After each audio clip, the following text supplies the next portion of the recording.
नमस्कार, बहुत स्वागत है आप सभी का। आप देख रहे हैं इंडिया न्यूज, आपके साथ मैं हूं ममता तिवारी। शुरुआत करते हैं इस बुलेटिन की बड़ी खबर के साथ। यूपी में निकाय चुनाव की तारीखों का ऐलान हो गया है।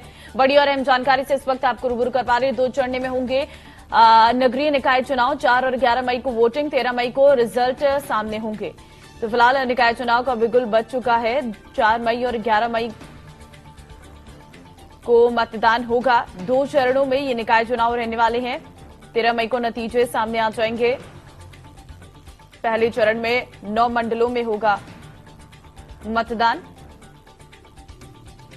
तो यूपी में निकाय चुनाव की तारीखों का ऐलान हो चुका है। इंतजार था निकाय चुनाव की तारीखों का। तैयारियां पहले ही पार्टियों की ओर से की गई है और ऐसे में अब जब तारीखों का ऐलान हो चुका है तो तैयारियां और तेज हो जाएंगी। फिलहाल आपको जानकारी दे रहे हैं कि 2 चरणों में इस बार निकाय चुनाव रहने वाले हैं।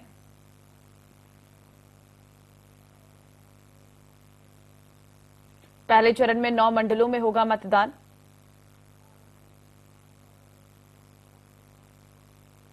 तो फिलहाल आपको बता दें, आरक्षण में कोई बदलाव नहीं किया गया है। जमानतें हम निरस्त करा करके पुनः जेल भेजने की कार्रवाई है, तो वो सारी कार्रवाइयां चल रही हैं। 44 नगर पंचायतें हैं, ये कुल मिला की संख्या 760 है। इनके अध्यक्षों की और इसमें होने वाले वार्ड कमिश्नर और सदस्यों का भी चुनाव किया जाएगा। चुनाव 2 चरण में किया जाएगा। पहले चरण का चुनाव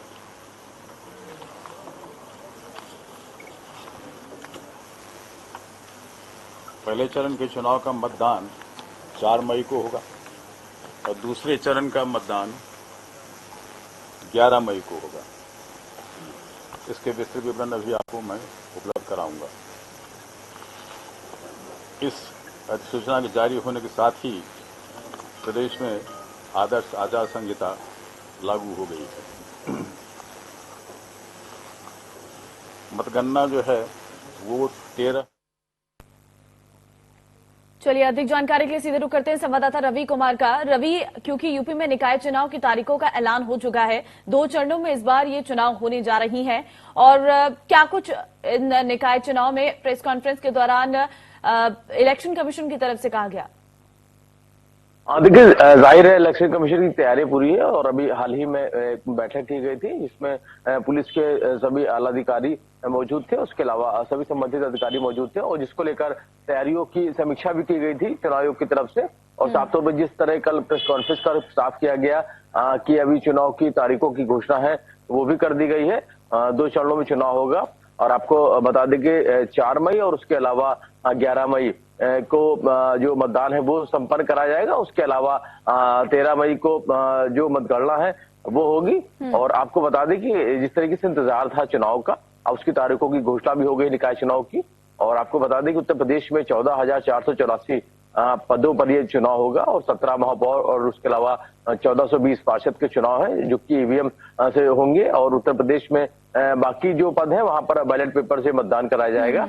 और उसके अलावा ये भी जानकारी दी गई संवेदनशील जो इलाके हैं वहां पर अतिरिक्त पुलिस फोर्स को लगाने के भी निर्देश है वो दे दिए गए। उसके साथ ही आचार संहिता भी लागू कर दी गई और देर शाम से ही आचार संहिता लगने के बाद से जो भी चुनावी सामग्रियां हैं या यूं कहें होल्डिंग हो जो बैनर वगैरह लगे उनको हटाने का काम भी नगर निगम की तरफ से जोर शोरों पे देखने को मिला है। 17 नगर निगम वहां पर, उसके अलावा 14 से 20 पार्षदों के पदों पर ईवीएम से निर्वाचन होगा। और साफ तौर पे जो सभी पार्टियों की तैयारियां थी वो भी देखने को मिल रही थी। अब यानी कि अब इंतजार है चुनाव का और 2 चरणों में चुनाव है जो संपन्न कराए जाएंगे। जी बिल्कुल रवि, 2 चरणों में चुनाव है लेकिन तारीखों का ऐलान भी हो चुका है। अगर मैं बात सीटों को करूं तो कहां पर मुकाबला जो है वो काफी दिलचस्प देखने को मिल रहा है, क्योंकि ये ऐसे चुनाव होते हैं जिसमें जनता सीधे अपने प्रतिनिधि को चुनती है और स्थानीय मुद्दों को लेकर चुनाव होता है। जी बिल्कुल, साफ तौर पे स्थानीय मुद्दे होते हैं। आम रूप पे सड़क है, नाली साफ सफाई है या उसके अलावा बिजली व्यवस्था है, ऐसे तमाम सारे स्थानीय मुद्दे होते हैं। लोकल स्तर पे जिन मुद्दों को लेकर जो स्थानीय जो जनता है वो अपने प्रतिनिधि को चुनती है, चाहे पार्षद हो या उसके अलावा मेयर की हम बात करें तो नगर निगम का ये कहा भी महत्वपूर्ण चुनाव होता है और चुनाव को आम जनता से जुड़ाव होता है क्योंकि तमाम सारे स्थानीय मुद्दे हैं वो इन्हीं के जरिए ही हल होते हैं। और साफ तौर पे अगर बात करें तो 2024 का लोकसभा चुनाव भी इसके बाद होना है और इसको सेमीफाइनल के तौर पे देखा जा रहा है।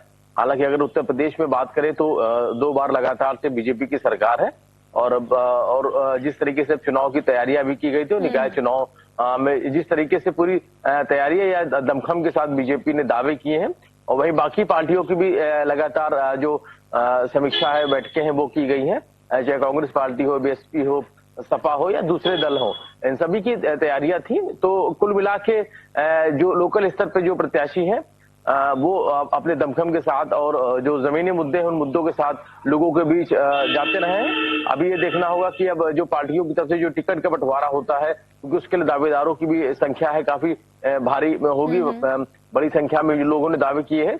अभी जो पार्टियां हैं वो किन किन लोगों को अपनी पार्टी से चुनाव को टिकट देती हैं।